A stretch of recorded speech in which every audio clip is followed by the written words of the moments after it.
Welcome back, calculus students, and let's explore more ways to analyze limits. One method for evaluating finite limits is to simply plug in the value of x equals c. Let's see if that works. Polynomial functions are smooth and continuous with absolutely no gaps, breaks, or jumps, and so you can just plug in the value of x equals c if it's a polynomial. 2x squared plus 3x plus 4 is a polynomial, so to evaluate the limit, we just plug in 1. Evaluating the function at 1, 2 plus 3 plus 4 equals 9, and that's the value of the limit. The next function is a quotient, but the numerator is continuous at 1, and so is the denominator. So we split up the limit, top and bottom, and we plug in 1.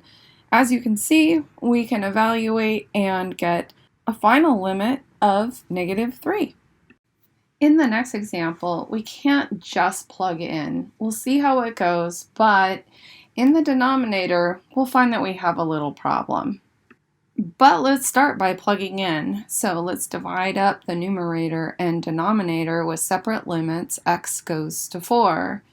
Then we begin the process of evaluating at 4. Go ahead and plug in 4 into the numerator and the denominator, but oh no, look at the denominator.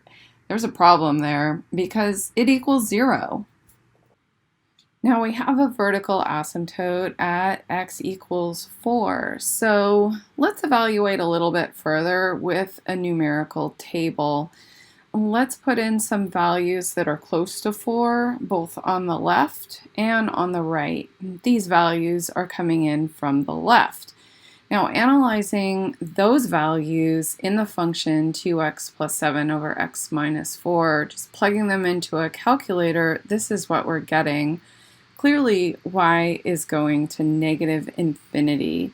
So we do have, as we expected, a vertical asymptote, and we will also evaluate the function on the right side of 4. So let's put into the table values just to the right of +4, and let's evaluate at those points. So we get these values that are growing and getting larger, and so we conclude that y is going to +infinity. The infinities don't agree, and we ultimately conclude that the limit of the function does not exist. Since limits are so strongly connected to the graph of the function, let's have a look at the graph. We have a vertical asymptote at x equals 4, so let's create a vertical dashed line and going through 4, which is a guideline to sketching the graph. And let's also look at the infinite limit. The limit as x goes to infinity of the same function. Now, when we look at that, we get 2. That means that we also have a horizontal asymptote at 2. So I'm creating that guideline dashed, and we create then the curve. Now, the curve on the left goes down to -infinity, and it rises up on the right of 4. And that's the graph of our function.